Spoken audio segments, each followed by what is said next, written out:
Kaalif TikTok banatee jira bar guys.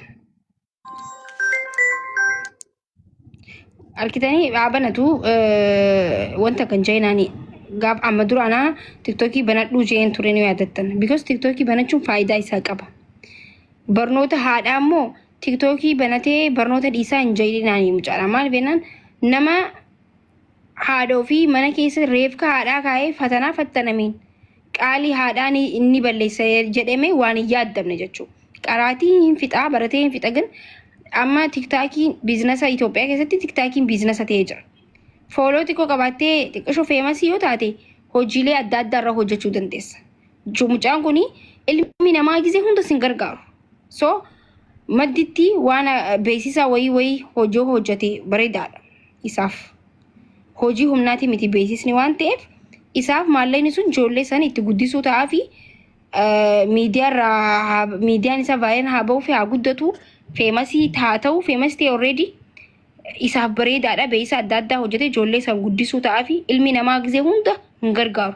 Gisee hunda ilmi namaa nama ifata. Fe'amanii nama ifatte amma isaa tanatti. Habibi inkwaan ilma namaa biraati miti. Kanaafuu follow isaa godhaa follow godhaan ishee akkaawuntii isaa. Warri maqaa isaaniitiin banatan immoo osoo dhiistan bareedanitti fakkaatu. Warri haala keessan jaalattan wallahi maqaa isaatiin hin banatina. Mucaan kun hiree mucaa kanaa hin nyaatina. Maqaa isaatiin banatte jechuun hiree isaa nyaatte jechuudha. Carraa isaa hin nyaatina. Haa beekamu haa foloorii haa guddaa harkatu vaayiraalii haa bahu. Maqaa isaatiin amma nama meeqa Kaalid Qaasim jee banate jechuudha. Sirrii miti. Haadha kee yoo jaalatte obboleessoo carraa namarra dhaabbate rabbiin carraa siif kannaatillee. Rabbiin wanta gaafa fidu wahii si baasee si fide jechuudha. Mucaan kun gaafa haati isaa dhukkubsattu namni kiniina biteef hin jiru. Har'a garuu haadha isaa gaafa dhabu rabbiin gam tokkoon jechuu arkitanii asiin waan itti ummata kana ummanni sabra waan asiin gisee waan tokko fide asiin waan tokko fidee obsa akka godhattu si kana sabri singalee amma isa gargaaruun isa bira dhaabbachuun waan rabbii fide. Isa barachuun rabbii irraa nama Kaalid kana barachuun rabbiitu hayyamee isa baradhe beekadha. Osoo silaa gaafa haati isaa dhukkubsatte gaafa kiniina waan itti bituuf dhabe san baradhe natti tola ture jechuudha.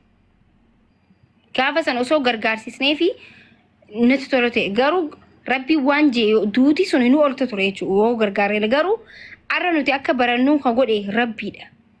Rabbii waan takka gisee fidu waan takka jala fida jechuudha. Riskii jalas ni fida sagalee.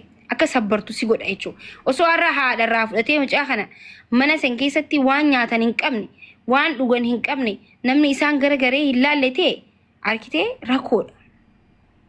Sabbaruu hin dandeessu. Inuma sabbartu. Because waan itti sabbaran fideef jechuudha. Sabri rabbii fideef kana immoo irraan dhaabbatiinaati. Namni haa gargaaru. Follow haa godhu. Beeysa wayii tokkollee dheengata gisee beeksisuu beeysa wayii tokko gisee wanti ijoo arkeen ture. Haa carraaqatee ijoollee haa guddisu. Irra hin dhaabbatina. Maqaa isaatiin hin banatina. Rabbiin illee isin hin dhiisu. Gisee riskii namaa dhufte zorru nama jalaa jaa wallahi bareedaa miti. Follow maqaa isaatiin banattanii olii gad deemuun bareedaa miti. Please dhiisa haa guddatu bakka. Still follow video sadiin follow 80,000 way harkatee natti fakkaatami guys.